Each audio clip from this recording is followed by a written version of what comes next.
तो hello student, कैसे हैं? आशा है ठीक ही होंगे।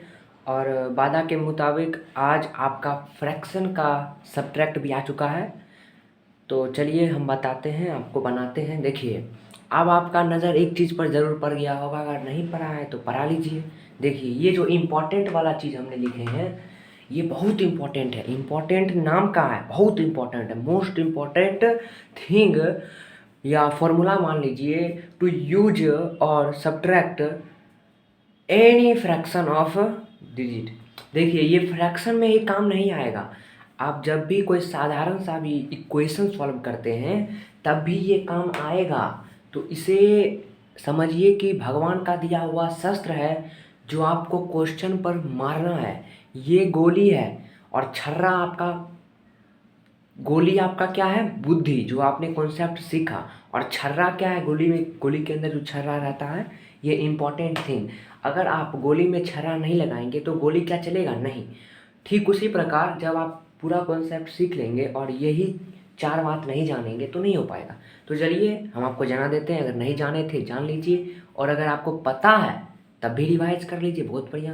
देखिए, जब भी आपको क्वेश्चन में दिखाई पड़े प्लस माइनस, तो हमेशा प्लस माइनस क्या हो जाता है? माइनस के बराबर हो जाता है। उसके बाद माइनस और minus plus, plus plus plus, minus plus minus.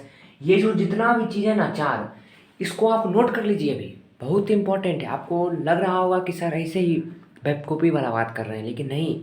जब आप 7 में जाएंगे, 6 में जाएंगे, तो क्या होगा कि क्वेश्चन जब आप सॉल्व करेंगे तो उस टाइम आपको बहुत दिक्कतें होंगी। लेकिन अगर आप ये चार बात को दिमाग में रख लेंगे तो दिक्कतें नहीं आएगी। तो चलिए, आप इसे नोट कर लिए होंगे, अगर नहीं किए तो नोट कर लीजिए, ठीक ना? आगे आपकी मर्जी। चलिए अब हम सॉल्व करते हैं, क्योंकि उसी के अकॉर्डिंग ये क्वेश्चन बनने वाला है। ज़्यादा चीज़ उसका इसमें नहीं लगेगा, लेकिन थोड़ा परसेंट यूज उसका भी होगा। तो चलिए हम फर्स्ट वाला बनाते हैं, फिर सेकेंड वाला बनाएंगे। फर्स्ट वाला में 2 स्टेज है, सेकंड वाला में 3 स्टेज है। सबको बनाते हैं। चलिए फर्स्ट स्टेज को बनाते हैं। फर्स्ट नंबर वाला देखिए, 3 और 9 का पहले एलसीएम लेना है। क्या करना है? 3 और 9 का एलसीएम।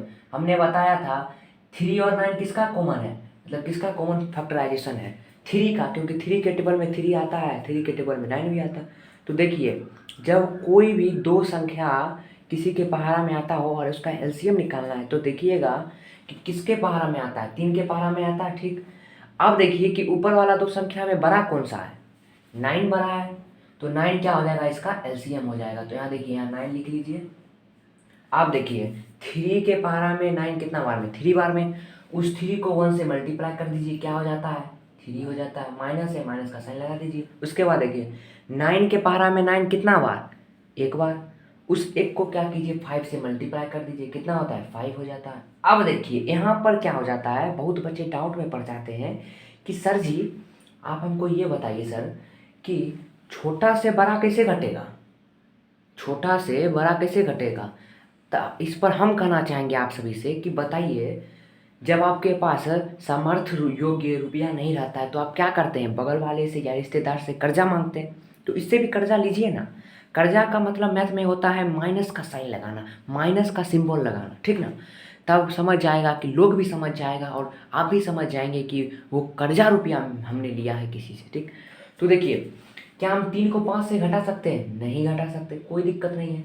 हम 5 को 3 से घटा देते हैं। 5 को 3 से घटाएगा तो कितना होता है? 2। क्या कीजिए, जो 2 होता है ना, 2 लिख लीजिए, और 9 है, 9 लिख दीजिए, और आगे में माइनस का साइन लगा दीजिए। ये माइनस का साइन जो है ये शो कर रहा है कि कर्जा रुपया है। ये जो -2 है वो क्या है? कर्जा रुपया है। हो गया आपका, ये आंसर हो गया। इसको आप जाइए और क्वेश्चन में धरा दीजिए। ये तो फर्स्ट क्वेश्चन था 2 स्टेज वाला। अब आते हैं सेकंड क्वेश्चन, 3rd स्टेज वाला। इसमें थोड़ा दिक्कत आ जाती है, लेकिन हम सबका सॉल्व कर देंगे, मतलब कि डाउट आपका क्लियर कर देंगे। चलिए, इसमें क्या करना है, तीनों का एलसीएम लीजिए। पहले तो एलसीएम लीजिए। तो देखिए 3 9 3। अच्छा, आप एक चीज़ हमको फिर बताइए कि बबुआ ये तीनों किसका मल्टीपल है?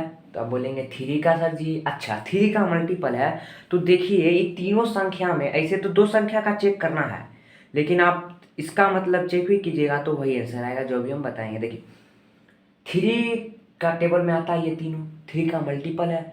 अब देखिए तीनों में बड़ा सबसे कौन है, तो आप बोलिएगा 9 है सर, ये भी कोई पूछने वाला बात है? हाँ पूछने वाला बात है, क्योंकि कुछ बच्चे को ये भी नहीं पता होता है कि ये दोनों में बड़ा कौन है, लेकिन उसका भी कॉन्सेप्ट क्लियर हो जाएगा, ठीक ना। तो ये दोनों में बड़ा क्या है, आपका 9 हो गया बड़ा। अब क्या कीजिए, इसका एलसीएम क्या निकल गया, 9 निकल गया। अच्छा अब देखिए 3 के पारा में 9 कितना बार, 3 बार। उस 3 को 2 से मल्टीप्लाई कर दीजिए, 6 हो जाता है। माइनस है, माइनस का साइन लगाइए। यहाँ देखिएगा कि साइन किसका है, प्लस का होगा प्लस का लगेगा, माइनस का होगा माइनस का लगेगा।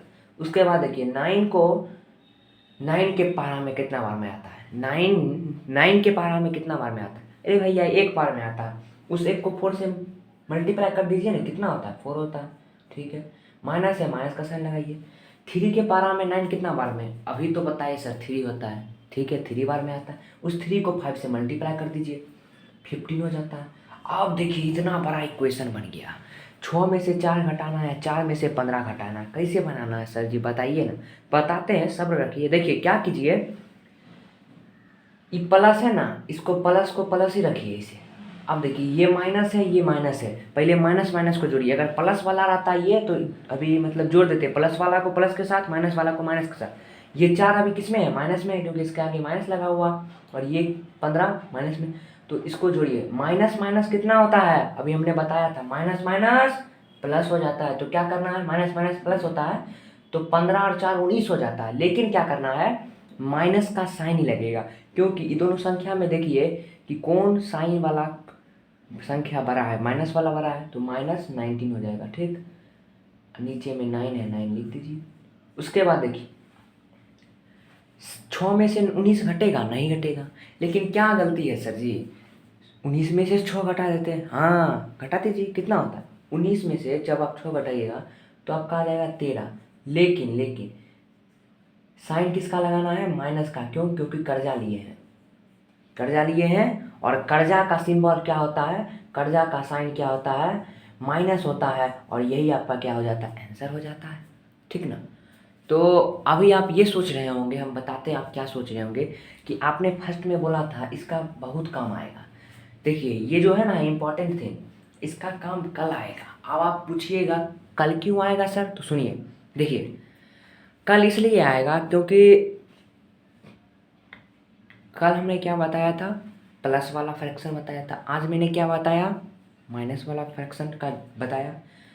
और कल क्या होगा कि प्लस वाला माइनस वाला दोनों एक साथ रहेगा, तब आपको कुश्ती लड़ना है, और तब बंदूक, ये बंदूक में छर्रा देना है, तभी आपका बंदूक चलेगा, वरना नहीं चलेगा, ठीक ना।